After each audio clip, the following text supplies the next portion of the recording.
ಒಂದು ಕಡೆ America Iran ಯುದ್ಧ ನಿಲ್ಲುವ ಲಕ್ಷಣಗಳು ಕಾಣಿಸ್ತಾ ಇಲ್ಲ. ಆಗಲೇ ಮತ್ತೊಂದು ಕಡೆ ಡ್ರ್ಯಾಗನ್ ರಾಷ್ಟ್ರ ಚೀನಾ ಹೊಸ ಯುದ್ಧಕ್ಕೆ ಸಿದ್ಧವಾಗಿದೆ. ಅದೇ ವೆದರ್ ವಾರ್. ಇದು ಅಂತಿಂತ ಯುದ್ಧ ಅಲ್ಲ. ಈ ಯುದ್ಧ ನಡೆದಿದ್ದೇ ಆದಲ್ಲಿ ಪ್ರಕೃತಿಯ ಚಿತ್ರಣವೇ ಭಯಾನಕವಾಗಿರುತ್ತೆ. ಅಷ್ಟಕ್ಕೂ ಈ ಯುದ್ಧದ ಅಸಲಿ ಕರಾಳ ಮುಖ ಹೇಗಿರುತ್ತೆ ಇಲ್ಲಿದೆ ನೋಡಿ.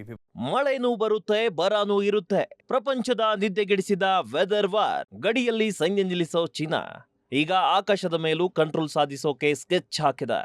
ಈಗ ಗನ್ಗಳಿಂದ ಯುದ್ಧ ಮಾಡಿದ್ರೆ ನಾಳೆ ಮೋಡಗಳಿಂದ ಯುದ್ಧ ಮಾಡುವ ಕಾಲ ಬರಲಿದೆಯಾ? ಒಂದು ದೇಶಕ್ಕೆ ಮಳೆ ಸುರಿಸಿ ಶಕ್ತಿ ಯಾರದ್ದಾದ್ರೂ ಕೈ ಸೇರಿದರೆ ಏನಾಗಬಹುದು? ಇದು ಕೇವಲ ಸಿನಿಮಾದ ಕಥೆಯಲ್ಲ, ಚೀನಾ ಕೈಗೆ ಎತ್ತಿಕೊಂಡಿರೋ ಡೆಡ್ಲಿ ಡೇಂಜರಸ್ ಪ್ಲಾನ್. ಅಲ್ಲಿಗೆ ಚೀನಾ ಭವಿಷ್ಯದಲ್ಲಿ ಯುದ್ಧದ ಸ್ವರೂಪವನ್ನೇ ಬದಲಿಸೋದಕ್ಕೆ ಸಿದ್ಧವಾಗಿದೆ. ಜಗತ್ತು ಈಗಾಗಲೇ ಹವಾಮಾನ ಬದಲಾವಣೆಯ ದೊಡ್ಡ ಸವಾಲು ಎದುರಿಸುತ್ತಿದೆ. ಒಂದು ಕಡೆ ಅತಿವೃಷ್ಟಿ, ಮತ್ತೊಂದು ಕಡೆ ಬರಗಾಲ, ಇನ್ನೊಂದು ಕಡೆ ಉಷ್ಣಾಂಶದ ದಾಖಲೆ ಏರಿಕೆ. ಇಂತಹ ಸಮಯದಲ್ಲಿ ಜಗತ್ತಿನ ರಾಷ್ಟ್ರಗಳು ಹವಾಮಾನ ಬಿಕ್ಕಟ್ಟಿಗೆ ಪರಿಹಾರ ಹುಡುಕಬೇಕಿತ್ತು. ಆದರೆ ಕೆಲ ರಾಷ್ಟ್ರಗಳು ಹವಾಮಾನವನ್ನೇ ತಮ್ಮ ತಂತ್ರದ ಭಾಗವನ್ನಾಗಿ ಮಾಡಿಕೊಳ್ಳುವ ಪ್ರಯತ್ನ ನಡೆಸುತ್ತಿವೆ. ಈ ಹಿನ್ನೆಲೆಯಲ್ಲಿ ಹೆಚ್ಚು ಗಮನ ಸೆಳೆಯುತ್ತಿರುವ ದೇಶವೇ ಚೀನಾ ಆಗಿದೆ. ಹಲವು ವರ್ಷಗಳಿಂದ ಚೀನಾ ವೆದರ್ ಮಾಡಿಫಿಕೇಶನ್ ಅಥವಾ ಹವಾಮಾನ ಮಾರ್ಪಾಡು ತಂತ್ರಜ್ಞಾನದಲ್ಲಿ ಕೋಟಿ ಹಣ ಸುರಿಯುತ್ತಿದೆ. ಈ ತಂತ್ರಜ್ಞಾನದ ಉದ್ದೇಶ ಮೋಡಗಳಲ್ಲಿ ಮಳೆ ಸುರಿಯುವ ಸಾಧ್ಯತೆಯನ್ನ ಹೆಚ್ಚಿಸೋದು. ಸಾಮಾನ್ಯವಾಗಿ ಇದನ್ನ ಮೋಡ ಬಿತ್ತನೆ ಅಥವಾ ಕ್ಲೌಡ್ ಸೀಡಿಂಗ್ ಎಂದು ಕರೆಯಲಾಗುತ್ತದೆ. ಇದು ಹೊಸ ತಂತ್ರಜ್ಞಾನವಲ್ಲ. ಜಗತ್ತಿನ ಹಲವು ದೇಶಗಳು ಸೀಮಿತ ಪ್ರಮಾಣದಲ್ಲಿ ಇದನ್ನ ಕೃಷಿ ಅಥವಾ ನೀರಿನ ನಿರ್ವಹಣೆಗೆ ಬಳಸುವಂತ ಯೋಜನೆ. ಈಗಾಗಲೇ ಈ ಯೋಜನೆ ಕುರಿತು ಅಧ್ಯಯನ ಕೂಡ ನಡೆಸಲಾಗಿದ್ದು ಇನ್ನೇನು ಕಾರ್ಯರೂಪಕ್ಕೆ ತರುವುದೊಂದೇ ಬಾಕಿ ಉಳಿದಿದೆ. ಅಷ್ಟಕ್ಕೂ ಅಧ್ಯಯನದಲ್ಲಿ ಉಲ್ಲೇಖ ಆಗಿರುವ ಅಂಶ ಎಂದ್ರೆ ಚೀನಾದ ಈ ವೆದರ್ ವಾರ್ ಯೋಜನೆ ಆತಂಕಕ್ಕೆ ಕಾರಣವಾಗಿದೆ. ವರದಿಗಳ ಪ್ರಕಾರ ಟಿಬೆಟಿಯನ್ ಪ್ರಸ್ಥಭೂಮಿಯಂತಹ ಎತ್ತರ ಪ್ರದೇಶಗಳಲ್ಲಿ ಸಾವಿರಾರು ಸುಡುವ ಕೋಣೆಗಳನ್ನ ಸ್ಥಾಪಿಸುವ ಪ್ರಯತ್ನ ನಡೆದಿದೆ ಎಂದು ಹೇಳಲಾಗುತ್ತಿದೆ. ಈ ವ್ಯವಸ್ಥೆಗಳ ಮೂಲಕ ವಾತಾವರಣಕ್ಕೆ ಬೆಳ್ಳಿ ಅಯೋಡೈಡ್ ಕಣಗಳನ್ನ ಬಿಡುಗಡೆ ಮಾಡಿ ಮೋಡಗಳಲ್ಲಿ ಮಳೆಯಾಗುವ ಪ್ರಕ್ರಿಯೆಯನ್ನ ಪ್ರಭಾವಿಸಲು ಪ್ರಯತ್ನಿಸಲಾಗುತ್ತಿದೆ ಎಂಬ ಮಾಹಿತಿ ಹಲವು ಅಧ್ಯಯನಗಳಲ್ಲಿ ಉಲ್ಲೇಖವಾಗಿದೆ.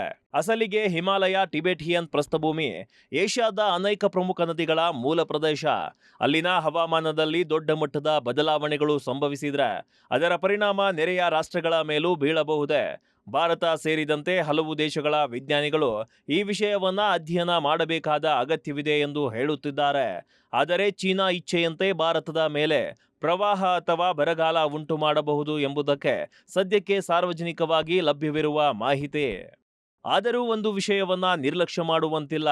ಹವಾಮಾನ ನಿಯಂತ್ರಣ ತಂತ್ರಜ್ಞಾನಗಳ ಬಳಕೆ, ಅವುಗಳ ಪಾರದರ್ಶಕತೆ ಮತ್ತು ಗಡಿ ದಾಟುವ ಪರಿಣಾಮಗಳ ಬಗ್ಗೆ ಅಂತಾರಾಷ್ಟ್ರೀಯ ಮಟ್ಟದಲ್ಲಿ ಸ್ಪಷ್ಟ ನಿಯಮಗಳ ಅಗತ್ಯವಿದೆ. ಏಕೆಂದರೆ ವಾತಾವರಣಕ್ಕೆ ರಾಜಕೀಯ ಗಡಿಗಳಿಲ್ಲ. ಈ ಬಗ್ಗೆ ತಜ್ಞರು ಹೇಳುವ ಅಭಿಪ್ರಾಯ ಅಂದ್ರೆ ವೆದರ್ ವಾರ್ ಸ್ವರೂಪ ಹೇಗಿರಲಿದೆ? ಇಂದಿನ ಕ್ಲೌಡ್ ಸೀಡಿಂಗ್ ತಂತ್ರಜ್ಞಾನದಿಂದ ಸಂಪೂರ್ಣ ಮಾನ್ಸೂನ್ ಅನ್ನ ಬೇಕಾದಂತೆ ತಿರುಗಿಸುವುದು ಅಥವಾ ಒಂದು ದೇಶವನ್ನ ಉದ್ದೇಶಪೂರ್ವಕವಾಗಿ ಬರಗಾಲಕ್ಕೆ ತಳ್ಳುವುದು ವೈಜ್ಞಾನಿಕವಾಗಿ ಸಾಬೀತಾಗಿಲ್ಲ. ಆದರೆ ಹವಾಮಾನದ ಮೇಲೆ ಪ್ರಭಾವ ಬೀರುವ ತಂತ್ರಜ್ಞಾನಗಳು ವೇಗವಾಗಿ ಬೆಳೆಯುತ್ತಿರೋದ್ರಿಂದ ಭವಿಷ್ಯದಲ್ಲಿ ಇವುಗಳ ದುರುಪಯೋಗದ ಬಗ್ಗೆ ಎಚ್ಚರಿಕೆ ಅಗತ್ಯವಾಗಿದೆ. ಅಲ್ಲಿಗೆ ಈಗ ಈ ಹೊಸ ಯೋಜನೆ ಭವಿಷ್ಯದಲ್ಲಿ ಯುದ್ಧದ ರೂಪ ಪಡೆದುಕೊಳ್ಳುವ ಸಾಧ್ಯತೆ ಹೆಚ್ಚಾಗಿದೆ. ಅಷ್ಟೇ ಅಲ್ಲ, ಮುಂದಿನ ದಿನಗಳಲ್ಲಿ ಯುದ್ಧಗಳು ಕೇವಲ ಗಡಿಯಲ್ಲಿ ನಡೆಯುತ್ತವೆ ಎಂದುಕೊಳ್ಳುವ ಕಾಲ ಮುಗಿಯಬಹುದು. ನೀರು, ಹವಾಮಾನ ಮತ್ತು ಪರಿಸರ ಕೂಡ ಜಾಗತಿಕ ರಾಜಕೀಯದ ಪ್ರಮುಖ ಅಸ್ತ್ರಗಳಾಗಿ ಬದಲಾಗುವ ಸಾಧ್ಯತೆ ಹೆಚ್ಚಾಗಿದೆ. ಇದೇ ವಿಚಾರ ಈಗ ಇಡೀ ವಿಶ್ವದ ನಿದ್ದೆ ಕೆಡಿಸುವಂತೆ ಮಾಡಿದೆ.